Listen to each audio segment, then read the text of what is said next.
আমরা 50 বার 20 বার শুরু থেকে যদি হাত তুলে রাখি আমাদেরকে এই সময়টা দেওয়া হয় না, এটা নাকি সংসদের রেওয়াজ। তো সংসদের রেওয়াজ এবং সংসদের আইন আসলে কোনটা কি, সবগুলো হচ্ছে সরকার যেভাবে চাইবে সেটাই। এবং বিরোধী দল আকারে আমরা আমাদের এই সংসদে আমাদের কথা বলার সুযোগ না দেওয়ার যে বিষয়টা, আমাদেরকে শাহবাগ দেখানো হচ্ছে, যে অর্থাৎ আপনি যদি কথা বলতে চান আপনি শাহবাগে যান, শাহবাগে আপনি যা ইচ্ছা তা বলতে পারবেন, এটা পার্লামেন্ট, এখানে আপনি যা ইচ্ছা তা বলতে পারবেন না, এখানে শুধুমাত্র সেটাই বলা যাবে। আপনি বিরোধী দল, আপনি মাত্র এই কয়টা সিট নিয়ে আসছেন, আপনি আবার এত বেশি সময় পাবেন কেন? ভাই আপনি একজন 40 মিনিট ধরে উনি ক্লাস নিতে পারেন, সেখানে আমাদেরকে সময় দেওয়া হয় 2 মিনিট, রেকর্ডে আছে।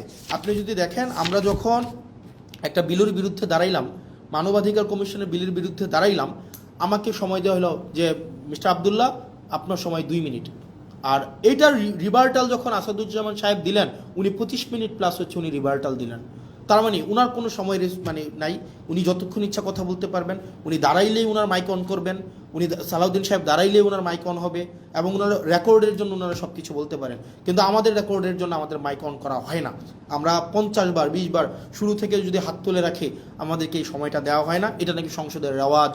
তো সংসদের রেওয়াজ এবং সংসদের আইন আসলে কোনটা কি, সবগুলো হচ্ছে সরকার যেভাবে চাইবে সেটাই, যেটা অভ্যুত্থান পরবর্তী সময়ে যেটা আমাদের জন্য অপ্রত্যাশিত ছিল। 200-র বেশি সার্ভিস ও ফিচারে লেনদেনের সব বিকাশ অ্যাপে সম্ভব।